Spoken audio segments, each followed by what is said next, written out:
Yeah, bad day for the global warming hoaxsters. Two stories. Yeah, when a Greenpeace guy turns against you, the founder, Patrick Moore, he's a Canadian ecologist, member of Greenpeace going back to 1971. He's the co-founder of Greenpeace. And apparently he had some things to say in front of a Senate committee about whether or not global warming, if you believe in it, is man-made.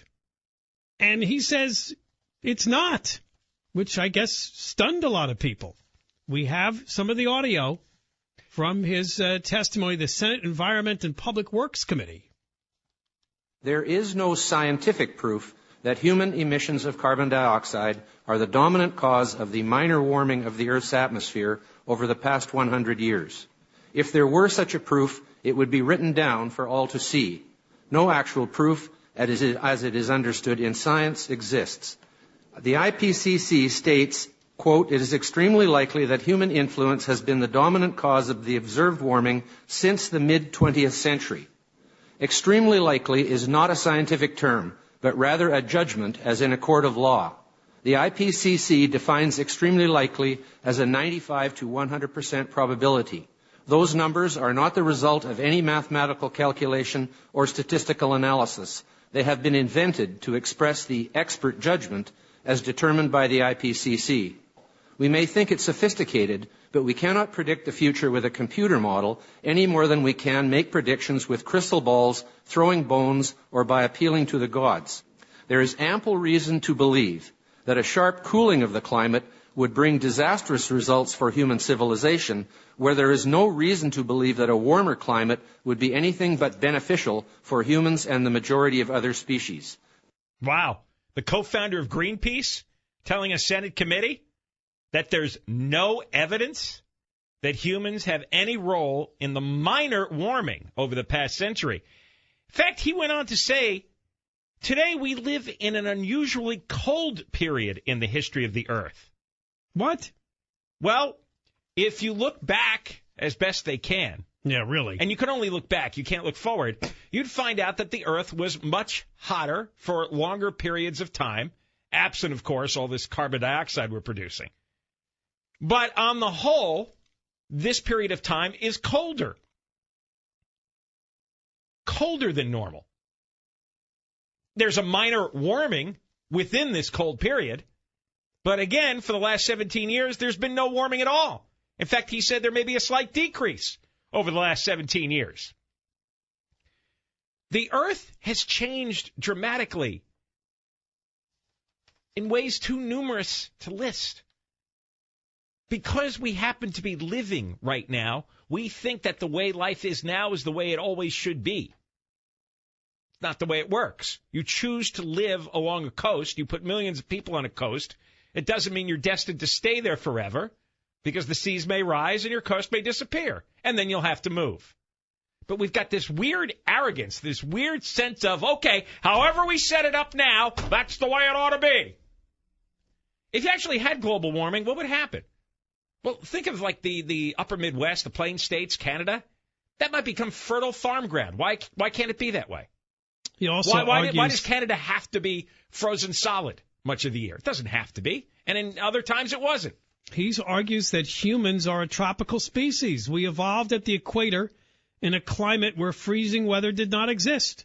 The only reasons we can survive these cold climates are fire, clothing, and housing. It could be said that frost and ice are the enemies of life, except for those relatively few species that have evolved to adapt to freezing temperatures during the Ice Age. It's extremely likely that a warmer temperature than today's would be far better than a cooling one. So he's also making the argument, if you really believe the global warming fanatics, and again, a few degrees Celsius change, but it's probably better off for human beings. More people die from the cold than die from heat. But remember, what's the real reason? If you say you're going to do a study on global warming to prove that it exists and will continue, you're going to get a lot of government research money. Look what Al Gore did. Al Gore parlayed his hysterical global warming religion into hundreds of millions of dollars by becoming an investor in all these green energy companies. So It's a money scam, like everything is. Everything is a money scam at the end of it. He also said the fact that we had both higher temperatures and an ice age at a time when carbon dioxide emissions were 10 times higher than they are today fundamentally contradicts the certainty that human-caused carbon dioxide emissions are the main cause of global warming. That's right. Long, long time ago, there was far more carbon dioxide in the air, and we had both a warming trend and an ice age. Well, that one I've never heard before. You have to go back 500 million years ago. 500 million years ago, CO2 was more than 10 times higher than today, yet life flourished at the time. Then an ice age occurred 450 million years ago when CO2 was 10 times higher than today. A lot of CO2 was formed naturally. It also said from 1910 to 1940, there was an increase in global average temperature of 0.5 degrees Celsius over that 30-year period. Then there was a 30-year pause until 1970. This was followed by an increase of 0.57 degrees Celsius during the 30-year period from 1970 to 2000. But since then, there's been no increase, perhaps a slight decrease in average global temperature. So if he's trying to make the point there's a lot of hype about very little change to begin with, that would seem to be true. They don't know.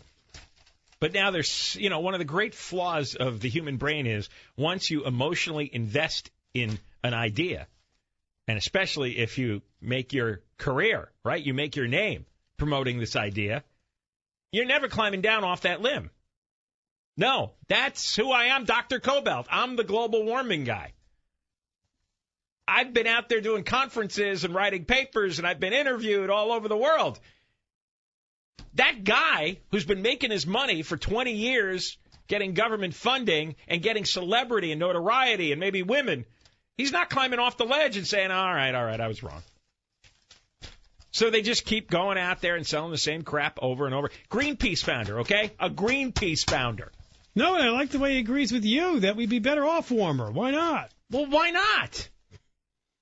That's the one thing. We're also not talking a lot warmer. The way they devastatingly predict this makes you think the temperature is going to be 150 every day. No, they're talking about, warming by a degree or 2 degrees. It's like, all right, so every day is 2 degrees warmer than it's supposed to be, whatever that is. So what? So today was 66, it should have been 68. Last week was 75, it should have been 77. So what? If you tell me that we're doing something that's going to turn the place into 170 degrees, then we can talk. It's just crazy. It is a religion. It is a secular religion that actually harkens back to paganism and worshiping nature gods and the forest and witchcraft. It's got all the same components to it. All right, we're going to talk to the owner of Skateland in Northridge because a former